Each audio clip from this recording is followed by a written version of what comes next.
आचन्तेश्वराय नमः। ॐ श्री आचन्तेश्वराय नमः। ఓం శ్రీ ఆచంతేశ్వర. మీరు ఇక్కడ ఆచంటలో పుట్టి పెరిగి యోగాలో ఆ స్థాయికి వెళ్ళారు కదా మేడం, మా అందరికి ఆచంట వాళ్ళందరికీ కూడా చాలా గర్వకారణంగా ఉంది. సో మీకు ఆచంటతో ఉన్న ఈ అనుబంధం, అలానే ఆ స్థాయికి వెళ్ళడానికి మీరు చేసిన కృషి గురించి తెలియజేయండి. నేను ఇక్కడే పుట్టి పెరిగానమ్మా. అంటే ఈ ఆలయము, ఆచంటేశ్వరుడు, ఆ చెరువు, కాలేజ్, మా స్కూల్, హై స్కూల్ కూడా అదే, కాలేజ్ కూడా నేను అదే. ఇవన్నీ నాకు పరిచయం ఉన్న ప్రాంతాలే. కానీ నేను అందరూ ఏమనుకుంటారంటే యోగా నేను ఎక్కడో నేర్చుకున్నాను, హిమాలయాలకు వెళ్ళాను, అక్కడ నేర్చుకున్నా, అక్కడ సాధన చేశా అనుకుంటారు. అంటే మీ జనరేషన్కి, ముఖ్యంగా మీకు అందరికీ తెలియని విషయం ఏంటంటే ఇక్కడ సాధమ్మ ఆశ్రమం అనేది ఉండేది ఆచంటలో. ఆచంట మీరు వస్తుంటే అప్పట్లో ఒక బస్ ఎక్కిన వాళ్ళు సాధమ్మ ఆశ్రమం బస్ టికెట్ తీసుకునేవాళ్ళు. అది ఎక్కడ అంటే మీరు ఊరి నుంచి ఎంటర్ అవుతుంటే, ఇప్పుడు జైన్ మందిర్ ఉంది కదా, జైన్ టెంపుల్ కట్టారు కదా, దానికన్నా కొంచెం ముందు లెఫ్ట్ సైడ్ ఉండేది. ఆవిడ చాలా గొప్ప సిద్ధ యోగిని. అంటే మా చిన్నప్పుడు ఆవిడ కనికట్లు ఉన్నాయి, మాయలు ఉన్నాయి, మంత్రాలు ఉన్నాయి అనేది చెప్పుకునేవాళ్ళు. నేను కూడా చిన్నదాన్ని అలాగే అనుకునేదాన్ని. ఆవిడ వాయుగమనం చేసేవాళ్ళు, అలాగే నీళ్ళ మీద నడిచేవాళ్ళు. అప్పుడప్పుడు ఇక్కడ చెరువులు ఉండేవి. ఈ చెరువు ఈ క్రాస్ గా ఆవిడ నడుచుకుంటూ వచ్చి ఈ గుళ్ళోకి వచ్చేవాళ్ళు. అలాగే ఈ చెరువు తామరాకు, అప్పుడు తామర పూలు ఉండేవి ఈ పక్క చెరువులో. ఆ తామరాకు మీద కూర్చుని ఆవిడ పిల్లని గురవుదేవాళ్ళు. అంటే మీకు, అంటే మీ ఫాదర్ వాళ్ళ జనరేషన్ తెలియకపోవచ్చు, కానీ మీ అమ్మమ్మ లేకపోతే వాళ్ళ చిన్నప్పుడు వాళ్ళ జనరేషన్ వాళ్ళందరికీ ఆవిడ తెలుసు. సాధమ్మ ఆశ్రమం అనేది ఇప్పటికీ ఉంది. అది ఆవిడే డేట్ అనౌన్స్ చేసుకుని ఆవిడ అక్కడ జీవ సమాధి అయ్యారు. ఆ సమాధి కూడా ఇక్కడే ఉంది. చాలా మంది తెలియకపోవడం వల్ల మేము కూడా, అంటే మేము కుటుంబ సభ్యులు ఎవరైతే ఉన్నారో, మా తాతగారు నెక్కంటి రామదాస్ గారు, ఆయన కమ్యూనిస్ట్ లీడర్ కూడా ఒకప్పుడు. సో మేము ఎవరైతే పిల్లలు ఉన్నామో, అంటే ఎవరు బిజీలో వాళ్ళు ఉండి ఈ ఆశ్రమాన్ని సరిగ్గా మేము అంటే వేరే వాళ్ళకి హ్యాండ్ ఓవర్ చేసాము. ఆశ్రమాన్ని అంతగా మనం ఎవరు బిజీలో వాళ్ళు ఉండిపోయేవాళ్ళు. ఇంత గొప్ప సమాధి, ఒక సిద్ధ యోగిని సమాధి ఆచంట గ్రామంలో ఉంది. మనకు తెలియదు కానీ ఈ రోజుకి నార్త్ లో హిమాచల్ ప్రదేశ్ అట్లా ఈవిడ గురువు గారు ఆశ్రమం. ఈవిడ ఎక్కడ నేర్చుకున్నారో హిమాలయాల్లో, ఆ హిమాలయాల్లో అక్కడికి వెళితే వాళ్ళు అడుగుతారు అక్కడ ఈవిడ ఆశ్రమం సౌత్ లో ఉంది అంట. ఇట్లా వెస్ట్ గోదావరి డిస్టిక్ ఇలా ఒక ఊరిలో ఆవిడ ఆశ్రమం ఉంది, మీకు తెలుసా అంటే వాళ్ళకి అంత పేరు ఉంది, కానీ ఇక్కడ ఎవరికి తెలియదు, కానీ ఎవరు డెవలప్ చేయలేదు. నేను యోగా అనేది ఇక్కడే నేర్చుకున్నా. ఇక్కడ ఎవరు నా గురువు అంటే మా తాతగారు. అంటే ఈ సాధం ఎవరు అంటే మా తాతగారు వాళ్ళ అమ్మ. మా తాతగారు ప్రతిరోజు 5:30కి లేచి 6:30 వరకు 1 గంట ఎవ్రీ డే యోగా ప్రాక్టీస్ చేశారు. అయితే అది నాకు తెలియదు ఆయన ఏం ప్రాక్టీస్ చేస్తున్నారు, దాని పేర్లు ఇవన్నీ తెలియదు, కానీ నాకు ఇంట్రెస్ట్ గా ఉండేది. నేను ఆయనతో పాటుగా ఆయన ఎలా చేస్తే అలా చేసేసేదాన్ని. సో పర్ఫెక్ట్, అప్పుడు బాడీ ఫ్లెక్సిబిలిటీ ఉండేది కాబట్టి ఆసనాలన్నీ బాగా ప్రాక్టీస్ చేసేదాన్ని. ఆయన గురువు సాధమ్మ, మా తాతమ్మ ఆయనకి కొడుకు మాట, ఆయన ఒకటే కొడుకు, ఆయనకి నేర్పించింది. సో ఆయన చూస్తూ నేను నేర్చుకున్నాను. ఫస్ట్ యోగా అంటే తల్లినే గురువుగా చేసుకున్నారు కొడుకు. అవును, ఆయన గురువుగా, అలాగే మా తాతమ్మ కదా ఆవిడ సాధమ్మ. సో ఆవిడే గురువుగా, అంటే నాకు అప్పుడు తెలియదు నేనేదో యోగా గురువు అవ్వాలి, లేకపోతే నేను ఈ ఫీల్డ్ లోకి రావాలి అని నేర్చుకోలేదు. బట్ ఒకటే ఇంట్రెస్ట్ ఏంటంటే ఆవిడ ఇన్ని చేసింది కదా, ఇవి నేను కూడా నేర్చుకోవాలి అనే ఒక ఇంట్రెస్ట్ ఉండేది. కానీ మనకు అప్పుడు అంత అవకాశాలు లేదు కదా. నేను వాలీబాల్ ఆడేదాన్ని. సో అప్పట్లో ఇక్కడ నుంచి వాలీబాల్ పశ్చిమ గోదావరి జిల్లా నుంచి నేను ఏపీ స్పోర్ట్స్ హాస్టల్కి సెలెక్ట్ అయ్యాను. హై స్కూల్ నుంచి, కాలేజ్ నుంచి, జూనియర్ కాలేజ్ హైదరాబాద్ లో ఉండేది స్పోర్ట్స్ హాస్టల్ అని చెప్పేసి ఎల్బీ స్టేడియంలో ఉండేది. ఇక్కడ వెస్ట్ గోదావరి డిస్ట్రిక్ట్ నుంచి నేను సెలెక్ట్ అయ్యాను. సో అప్పుడు ఇక్కడ ఇంటర్ అయిపోయిన తర్వాత నేను గ్రాడ్యుయేషన్ అక్కడ జాయిన్ అయ్యాను హైదరాబాద్లో. సో స్పోర్ట్స్ హాస్టల్లో ఉండి నేషనల్స్, ఇంటర్నేషనల్స్ కూడా నేను పార్టిసిపేట్ చేశాను వాలీబాల్. సో అనుకోకుండా అప్పుడు నాకు అక్కడ ఒక యోగా గురువు దొరకడం, నేను యోగా పంపించడం, అక్కడ నాకు గోల్డ్ మెడల్స్ రావడం, మళ్ళీ నేషనల్కి వెళ్ళడం గోల్డ్ మెడల్స్, మళ్ళీ ఇంటర్నేషనల్ గోల్డ్ మెడల్స్ తీసుకురావడంతో అక్కడ బీహార్ స్కూల్ ఆఫ్ యోగా అక్కడ వెళ్ళి సర్టిఫికేట్ చేశాను. అక్కడి నుంచి నా జర్నీ స్టార్ట్ అయింది. ఎవరు మా తాతమ్మ ఎక్కడ నేర్చుకుంది, ఆశ్రమం ఎక్కడుంది. సో అలా హిమాలయాలు, ఆల్మోస్ట్ నేపాల్, మానసరోవర్ నుంచి ఇటు కేరళ వరకు నేను ఒక 2 సంవత్సరాలు 3 సంవత్సరాలు విపరీతంగా తిరిగి సాధన చేసుకుంటూ ఇవాళ ఇక్కడ ఈ స్టేజ్ లో ఉండడానికి ఒక కఠోరమైన సాధన, అంటే ఒక డిసిప్లిన్ ఇస్ చాలా ఇంపార్టెంట్. మనకి ఎన్నో విషయాలు ఉంటాయి, ఎన్నో ప్రాబ్లమ్స్ ఉంటాయి, లేకపోతే ఎన్నో విషయాలు అవి నడుస్తూనే ఉంటాయి. కానీ ఇవాళ ఈ స్టేజ్ లో నేను ఉండడానికి నా సాధనే నాకు, అంటే నా డిసిప్లినే నాకు ఇంపార్టెంట్. ఏది ఏమైనా, ఏది జరిగినా, ఏ రోజు కూడా ఒక్క రోజు కూడా నేను హాలిడే తీసుకోలేదు. ఎవ్రీడే క్లాస్లో ఉండేదాన్ని. రేపు ప్రొద్దున ఇది ఉందన్నా కూడా ఏ రోజు నేను ఎప్పుడూ కూడా యోగా చేయకుండా లేను, చెప్పకుండా లేను. సో అనుకోకుండా 90లో నేను యోగా క్లాసెస్ స్టార్ట్ చేయడం జరిగింది.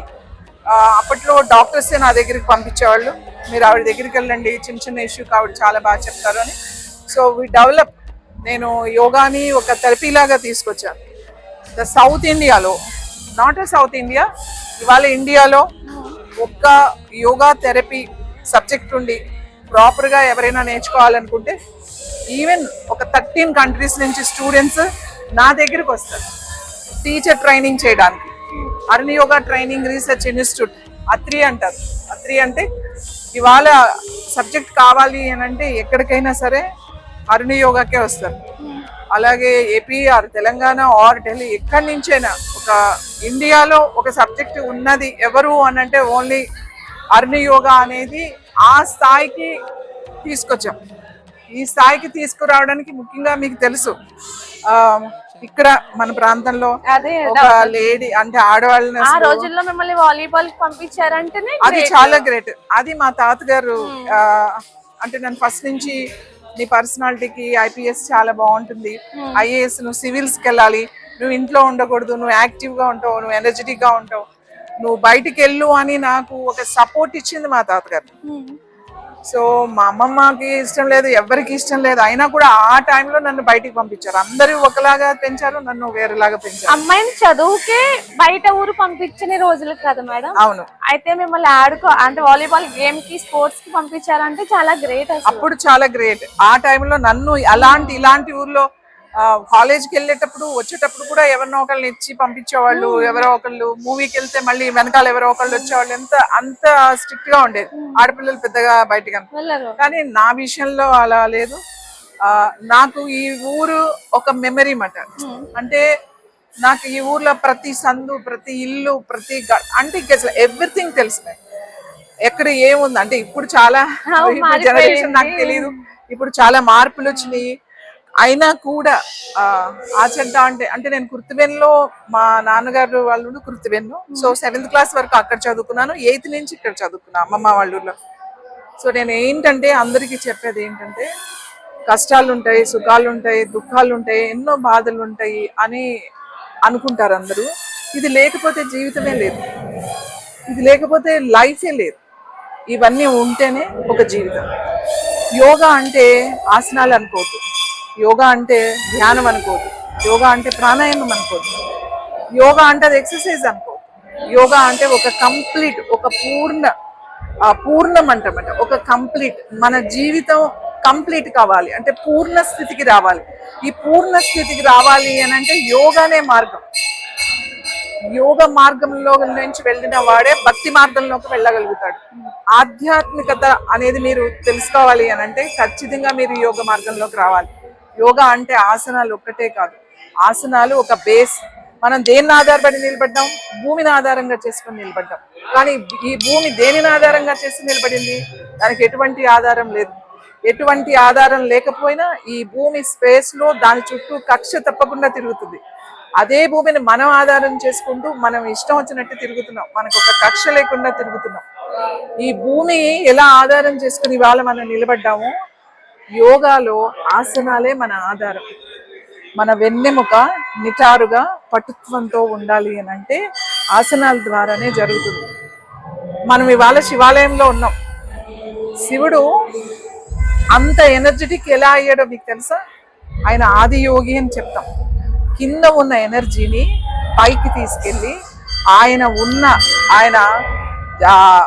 జుట్టు ఉంటుంది కదా ఆయనకి, అందులో ఆయన శక్తి నిక్షిప్తమై ఉంటుందన్నమాట. మన కింద ఉన్న వీర్యాన్ని పైకి తీసుకువెళ్ళి పైన నిలపడాన్నే యోగా అంటారు. ఈ ఆసనాలు, ఈ ప్రాణాయామం, ఇవన్నీ అందులో ఒక భాగం, ఒక్కొక్క స్టెప్ అంతే. ఇప్పుడు మెడిటేషన్ అందరికీ బాగుంది కదా, కూర్చుని కళ్ళు మూసుకోవడమే కదా అని చెప్పేసి అందరూ వెళ్ళి మెడిటేషన్లో కూర్చుంటున్నారు. మెడిటేషన్ అనేది ఎవరు చెప్పరు, ఎవరు దాని గురించి చెప్పరు, ఎక్కడ ఎవరు రాయలేదు. మెడిటేషన్ అనేది, ధ్యానం అనేది మన లోపల జరగాలి. అది జరగాలి అని అంటే నువ్వు కింద నుంచి ఒక్కొక్క స్టెప్ వెళ్ళాలి. అది అక్కడుంది, నువ్వు ఇక్కడున్నావు, ఇక్కడి నుంచి అక్కడికి ఎగరలేవు. కాబట్టి యోగాను ఆధారంగా చేసుకుంటే ఒక్కొక్క స్టెప్ ఎక్కుతూ అక్కడికి వెళ్ళాలి. నీ జీవితంలో ముక్తి రావాలన్నా, మన జీవితంలో మోక్షం రావాలన్నా, మనం నిజంగా మనం స్వర్గం అంటే ఏంటో తెలుసుకోవాలనుకున్నా ఈ శరీరం ఉన్నప్పుడే. ఈ శరీరం కనుక వెళ్ళిపోయిందని అనుకోండి, ఏమీ ఉండదు, నథింగ్. స్వర్గం ఉందో నరకం ఉందో తెలియదు. మీరు ఎన్నో జన్మల తర్వాత ఈ మానవ జన్మ ఎత్తుతాం. ఎంతో అదృష్టం చేసుకున్న వాళ్ళే, ఎంతో పుణ్యవంతులే ఈ శరీరాన్ని, ఇది మనకు వచ్చింది అంటే ఈ జన్మ వచ్చింది మనకి. ఇంత అద్భుతమైన జన్మని, ఇంత ఎనర్జెటిక్గా జన్మని మనమే రకరకాలుగా ఆలోచించి వేరే విషయాల్లోకి వెళ్ళిపోయి మన జీవితాన్ని నరకంగా చేసుకుని నా జీవితమే వృధా అని చెప్పి అనుకుంటున్నాం. కానీ మన లోపల ఉన్న ఎనర్జీ, దాన్ని మీరు పైకి తీసుకువెళ్తే ఆ ఎనర్జీ ఇంత అద్భుతమైన జీవితమా అని మీకు అనిపిస్తుంది. మీ జీవితం మీరు సంతోషంగా ఉండాలంటే మీరు మందు తాగితేనో, సిగరెట్ కాలిస్తేనో, లేకపోతే పబ్బులకి వెళ్ళటమో, లేకపోతే ఇలాంటివి చేస్తే సంతోషం వస్తుంది అని మీరు అనుకోవద్దు. డబ్బు సంపాదిస్తే, కార్లు, భవనాలు కడితే, బిల్డింగ్స్ కడితే ఇది నాకు సంతోషం అని అనుకోకండి. సంతోషం అనేది మన పుట్టుకతో సహజంగా వస్తుంది, ఆ సంతోషం అనేది. సో దాన్ని మనం మర్చిపోతున్నాం. కాబట్టి యోగా చేస్తే మీరేంటో తెలుస్తుంది, మీ సంతోషం ఎక్కడుందో తెలుస్తుంది, మీ లోపల ఎనర్జీ ఎక్కడుందో తెలుస్తుంది. ప్రతి ఒక్కళ్ళు 100 సంవత్సరాలకు పైగా మనం బతుకుతాం. కానీ మనం చేసే తప్పుల వల్ల మనం ఇవాళ 60-70కే పోతున్నాం. యోగా ఏం చెప్తుంది అని అంటే, మీరు ప్రశాంతమైన శ్వాసలు తీసుకుంటే మీ ఆయుష్ పెరిగి దీర్ఘాయువు, సంతోషంగా బ్రతుకుతారు. 100 సంవత్సరాలు ఎందుకు బతకాలరా బాబు, నాకు అంత జీవితం వద్దు అని అంటున్నారు. ఎందుకు అంటున్నారు అని అంటే, ఆ సంతోషం అంటే మీరు తెలియదు, మర్చిపోయారు కాబట్టి. అందుకని ప్రతి ఒక్కళ్ళు యోగ సాధన చేయండి. ఎవరో ఎక్కడో వెళ్ళిపోయి, ఎక్కడో హిమాలయాల్లోకి వెళ్ళిపోతే జ్ఞానోదయం అయిపోతుంది, ఎక్కడికో వెళ్ళిపోతే అక్కడ ఏదో శివ దర్శనం అయిపోతుంది, ఇక్కడ ఏదో చేసి ఇది అయిపోతుంది, అలాంటివి ఏమీ లేవు. చక్కటి ఎన్నో కొన్ని వందల వేల సంవత్సరాలు స్వయంభూగా రాముడే ఇక్కడికి దిగి వచ్చి దండకారణ్యంలో ఇక్కడ ఉండి ఆయన అభిషేకం చేసుకున్నటువంటి ఇలాంటి అద్భుతమైన శివాలయాలు అన్ని ఊళ్ళల్లో ఉన్నాయి. ఈ శివాలయాల్ని పునరుద్ధరించండి. కొత్త దేవాలయాలు దయచేసి కట్టకండి. ఉన్న ఆలయాల్ని మీరు వెళ్ళండి. ఇవన్నీ ఎనర్జీ సెంటర్స్, ఇవన్నీ ఎడ్యుకేషన్ సెంటర్స్. ఇక్కడికి వచ్చి మీరు ఎనర్జీ తీసుకుంటే చాలు, మీరు ఏం చేయాల్సిన అవసరం లేదు. యోగా చేస్తే మీకు అది అర్థమవుతుంది. యోగా చేస్తే సంతోషంగా ఉంటారు, యోగా చేస్తే ఆరోగ్యంగా ఉంటారు. ఎప్పుడైతే శారీరకంగా, మానసికంగా మీరు ఆరోగ్యంగా ఉంటారో అప్పుడే మీకు ఆత్మశాంతి అనేది వస్తుంది, అప్పుడే మీకు మోక్షం అనేది వస్తుంది. ఈ ఒక్క విషయం మీరు మర్చిపోతున్నారు. సో నా గురించి అడిగారు, నేను ఎప్పుడూ కూడా కష్టపడ్డాను అనేది ఈ రోజుకి నాకు ఎటువంటి ఇది లేదు. నేను పొద్దున్న నుంచి సాయంకాలం వరకు క్లాసులు తీసుకోమన్నా తీసుకుంటా. పొద్దున్న నుంచి సాయంకాలం వరకు ఇదే విధంగా, ఇదే ఎనర్జీతో నేను మాట్లాడగలుగుతా. ఎందుకు అనంటే నేను సంతోషంగా ఉన్నాను కాబట్టి. ఈ సంతోషం ఎక్కడి నుంచి వచ్చింది అని అనుకుంటున్నారు? నేను రెగ్యులర్గా యోగా చేస్తాను కాబట్టి. ఎంతసేపు చేస్తా అనుకుంటున్నారు? 5-10 నిమిషాలు అంతే. మీకోసం మీరు 5-10 నిమిషాలు మీరు కనుక ప్రయత్నం చేయండి. ఒక చిన్న సింపుల్ దాంతో మీ జీవితాన్ని సంతోషంగా మారుతుంది. ఇక్కడ యోగా నేను ఎక్కడికి వెళ్ళి నేర్చుకోలేదు. నా యోగా, నా ఫౌండేషన్, నా రూట్స్ ఇక్కడ ఇదే ఆలయం, ఇదే శివాలయంలో ఇక్కడే రూట్ పడింది నాకు. ఇక్కడే నేను పట్టుకున్నా. దాన్ని నేను వేరే వేరే చోట్లకి వెళ్ళి సాధన చేసుకున్నానే తప్ప అసలు రూట్ అయితే ఇక్కడే ఉంది. కాబట్టి ఇది మీరు అర్థం చేసుకోండి. మనం ఎక్కడికి వెళ్ళాల్సిన అవసరం లేదు. ఇంత గొప్ప నాలెడ్జ్, ఇంత గొప్ప ఉన్నది. ఒక్కసారి వచ్చి ఇక్కడ కళ్ళు మూసుకుని ఒక 5 నిమిషాలు ప్రశాంతంగా కూర్చోండి. అంతకు మించి ఏమీ అవసరం లేదు. అద్భుతాలే మీరు చూడొచ్చు. కాబట్టి నేనేదో కష్టపడి సాధన చేసా, నేను కష్టపడి ఈ స్థితికి వచ్చా అలా నాకు ఈ రోజు వరకు నాకు ఎప్పుడు లేదు. ఎందుకంటే నాకు ఇది ఇష్టమైన పని ఎప్పుడు కష్టంగా ఉండదు. కాబట్టి ఇలా చేస్తూనే ఉంటా, ఇలా చెప్తూనే ఉంటా. ఇవాళ ఇక్కడ గురి కాదు, మీరు హైదరాబాద్ వచ్చినా, నా ఇన్స్టిట్యూట్కి వచ్చినా కూడా జరుగుతూనే ఉంటుంది. సో ఎనర్జీ ఎక్కడి నుంచి వస్తుంది? Energy charge. ఇక్కడికి వచ్చా ఈ ఎనర్జీ, ఇంత ఎనర్జీ ఇక్కడ తీసుకున్నాను. ఈ ఎనర్జీ కొన్ని రోజుల వరకు నాకు పనిచేస్తుంది. సో మళ్ళీ అయిపోతుంది, మళ్ళీ ఛార్జ్. ఎక్కడికి వెళ్ళాలి? సెల్ ఫోన్ అంటే వెళ్ళి కరెంట్ ప్లగ్ పెడుతున్నాం, మీ సెల్ ఫోన్ ఛార్జ్ అయిపోతుంది. కానీ మన ఛార్జింగ్ అయిపోతే ఎక్కడ ఛార్జ్ చేసుకోవాలి? గుడికి రావాలి. మీ ఊళ్ళో ఉన్న అద్భుతమైన ఆలయంలోకి వెళ్ళి ఒక 5-10 నిమిషాలు దర్శనం చేసుకుని ఒక 5 నిమిషాలు వచ్చి ఆలయ ప్రాంగణంలో ఎక్కడైనా కళ్ళు కూర్చోండి, ఛార్జ్ అయిపోతుంది. ఎందుకంటే ఇది ఆల్ ఎనర్జీ సెంటర్స్. ఇవన్నీ కూడా ఎంతో అద్భుతంగా డిజైన్ చేసి కట్టినవి. మనం మర్చిపోతున్నాం మన సాంప్రదాయము, మన సంస్కృతి. ఇవన్నీ కూడా ఆరోగ్యంగా, అంటే దిస్ ఆల్ సైన్స్. ఇది సైన్స్. ఇక్కడ గుడి ఎందుకు కట్టారు అని అంటే ఇక్కడ ఒక ఎనర్జీ సెంటర్ ఉంది కాబట్టి ఇక్కడ గుడి కట్టు ఉంటారు. అప్పుడు ఎనర్జీ సెంటర్ అంటే మీ లోపల కొన్ని నర్వ్స్ కలిసి ఎలా చక్రాస్ ఉంటాయో అలాగే ఇక్కడ లోపల ఛానల్స్ ఉంటాయి. మన భూమిలో కూడా నాడులు ఉంటాయి. ఈ నాడులు అక్కడ కలిసే ఒక ప్లేస్ లోనే ఒక ఎనర్జీ ఫామ్ అవుతుంది. ఎక్కడైతే అక్కడ స్వయం భూ అని ఒక లింగం ఉందో మీరు అక్కడికి వెళ్ళి కూర్చుంటే మీరు ఆ ఎనర్జీ అలానే ఛార్జ్ అయిపోతుంది. ఇది ఆల్రెడీ సైంటిఫిక్ గా రీసెర్చ్ చేసి ప్రూవ్ చేసి చాలా మంది ఇప్పుడు జనరేషన్ వాళ్ళు అవతార్ సినిమా చూసే ఉంటారు. అవతార్ లో వాళ్ళ తోక తీసుకెళ్ళి దానికి పెట్టగానే ఛార్జ్ అయిపోతుంది. సో ఆ ప్లాన్ ఎక్కడొచ్చింది అని డైరెక్టర్ ఇంటర్వ్యూ చేస్తే హిందూ దేవాలయాలు, నేను భారతదేశం వెళ్ళినప్పుడు అక్కడ దేవాలయాల్లో హౌ టు మనం ఎనర్జీ ఎలా కనెక్ట్ చేసుకుంటామో అని ఒక థియరీ చెప్పారు ఆయన. సో ఇంత అద్భుతమైన సైన్స్ ఉంది మన దేవాలయాల్లో. ఇప్పుడు ఉన్న వాళ్ళందరూ కూడా దీన్ని తెలుసుకుని మీరు దాన్ని ఆచరిస్తే ప్రతి ఒక్కళ్ళు యోగులే. ధ్యానం చేయడం, మెడిటేషన్ చేయడం అంటే అది సెపరేట్గా చేసేది కాదు. మెడిటేషన్ అనేది మనం చేసే ప్రతి పనిలో, మనం చేసే మాట్లాడే ప్రతి మాటలో మనతో పాటే ఉంటుంది మెడిటేషన్ అనేది. అంతే ఎక్కడో కూర్చుంటే మెడిటేషన్ చేసినట్టు కాదు. ఇది ఫస్ట్ మీరు అర్థం చేసుకోవాలి. మనం ఈ లైఫ్ లో మనం వెళ్ళే మన జీవన విధానంలో మనతో ఎప్పుడు చేసే ప్రతి పనిలోనూ మీరు ఫోకస్ తో, ఏకాగ్రతతో గనక మీరు దాన్ని ఇష్టంగా గనక చేస్తే అదే ధ్యానం. అలాగే ఇంకొక సంతోషకరమైన విషయం ఏంటంటే నా చేతుల మీదుగా శివుడి పాటలు 11 పాటలు ఈరోజు ఆవిష్కరించడం జరిగింది. భవ్యభారతి విద్యానికేతన్ ఆధ్వర్యంలో, ఆత్మీయ గోదావరి ఛానల్ ఆధ్వర్యంలో అద్భుతమైన 11 ఆచంటీశ్వరుడిని మీద పాటలు రచించి అలాగే వాటిని రికార్డ్ చేయడం జరిగింది. ఈ పాటలు ఆత్మీయ గోదావరి ఛానల్లో అలాగే యూట్యూబ్లో మీరు చూడొచ్చు. ఈ కార్యక్రమం అలాగే ఇంత మంచి పాటలు, స్వామివారి మీద రాసిన పాటలు నేను అవి ఆవిష్కరించడం నాకు చాలా సంతోషంగా ఉంది.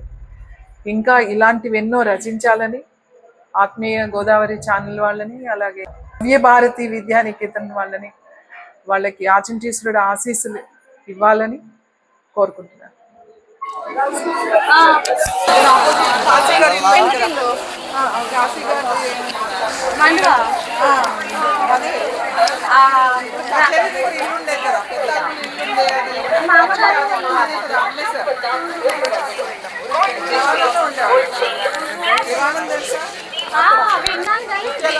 దివాణంలోకి వెళ్ళలేదండి. అది చాలా పురాతనమైన కాలనీ టైప్ లో ఉంటది కదా, కానీ ఆ సెంటర్ కలవడం అయితే